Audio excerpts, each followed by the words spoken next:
Hi guys, today I wanted to come out and give you all an update on all of the containers that we planted this season. It's been a minute since we've actually walked around and looked at everything, and they look so much different than when we first planted them. And since we're coming into the end of the summer and beginning of fall, we may be changing them all out for fall containers. But before we do anything, I want to walk around and show you how they look now towards the end of the season. I want to start over here on the wall by the vegetable garden. We've got our container of mint that we planted up just a few weeks ago, and I have been pruning on it. And mint is one of those plants that responds very well to pruning. It promotes a lot of lateral branches and more leaves, so you definitely want to prune on that. We've got our radishes right over next to them, and look at these guys. They look so good. A little yellow, they probably got a little bit too much water, but they look so good, and they've only been here for, I think it's been like 2 weeks, so 2 or 3 weeks, I can't remember, but it should be getting ready for harvest. And then right next to it, we've got our basil plant that we transplanted from the tomato bed, and it's looking good. It did have a bunch of yellow leaves when we transplanted it, but if we get in closer, you can see it's pushing a lot of new growth, and they're really, really green. Love it. And it smells so good. So yum. Then we swing back around to the vegetable garden, and we have our 4 terracotta containers that we planted those sad looking annuals in. And this is the first one. This is the Rockin' Fuchsia Salvia. And if you guys remember this, it was so sad and pathetic looking. And look at it now. Look how deep that color is. And it has been blooming off and on. Those blooms are beautiful. I love that color. It looks so good. The lantana all the way around is doing really well. This is pushing new buds right there. So pretty. Really happy with this container. And then right along the wall we have all the other containers, and we're going to walk through. Boop. This one has the echinacea as our centerpiece, surrounded by the lantana. You can see that it's pretty much bloomed out, but I think I see some new blooms or new buds coming in. Oh, and check it out, our lantana. Let's see if I can get in here a little bit. Look at that lemony yellow. Love that. And I leave the spent blooms up for the birds. Right over here, we've got our third pot, which has got the echinacea again as a centerpiece, surrounded by lantana and some geraniums, which are out of bloom right now, but the lantana is starting to push some more blooms. But all in all, these look so good. I love that color. And then over here, hiding behind our sweet potato tower, which, let me come around the other way, because this thing is a beast. Look at that. Oof.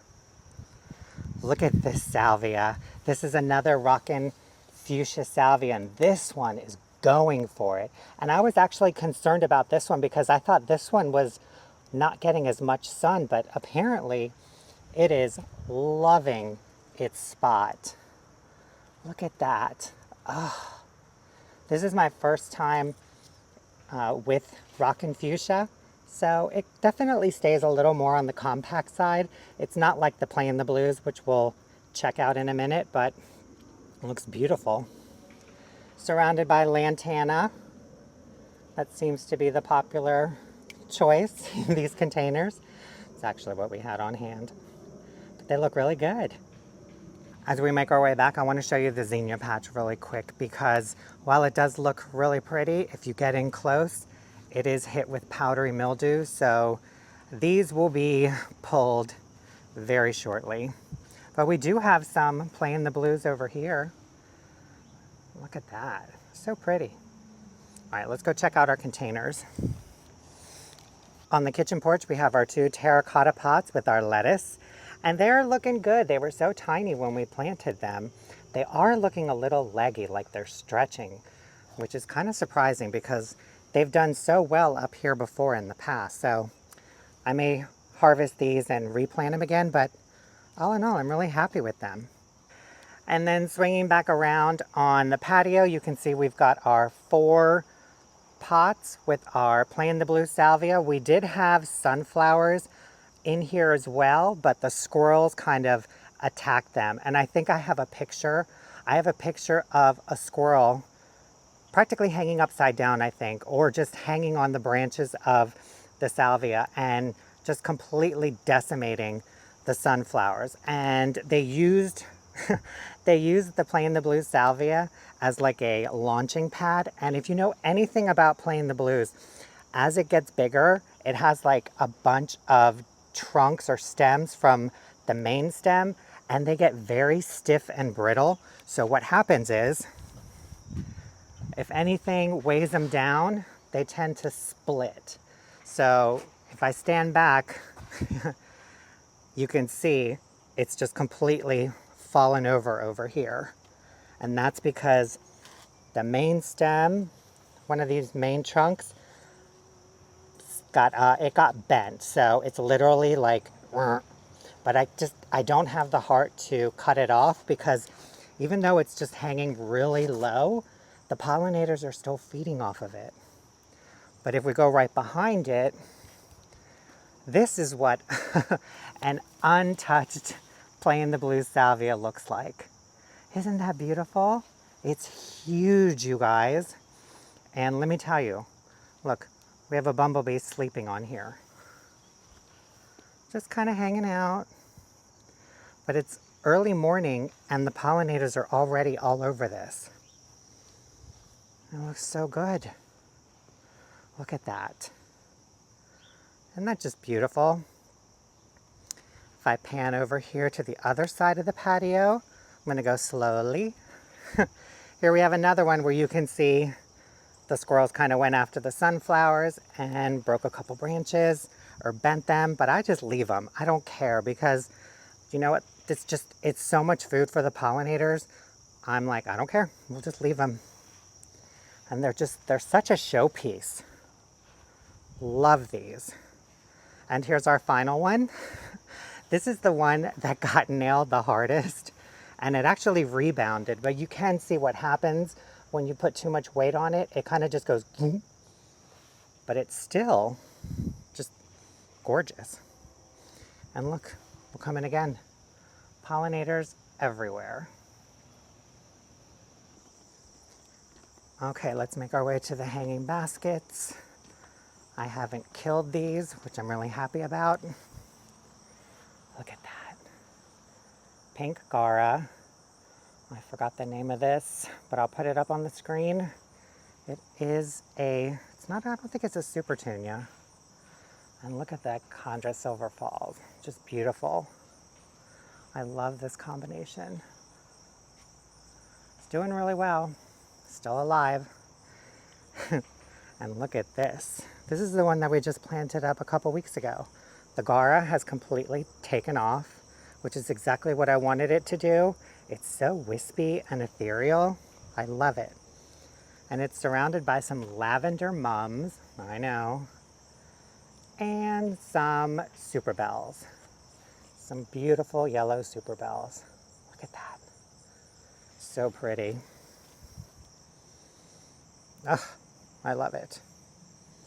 Here's the front side of our containers. Isn't that Gara just beautiful? I love it. Look at that. Look how dainty it looks. Here's the front of the hanging basket. That is just beautiful too. The Gara is starting to make its presence known, but not as much as this one. Oof, so pretty. They are doing some construction on the other side of the street, so if you hear any banging, that's what it is.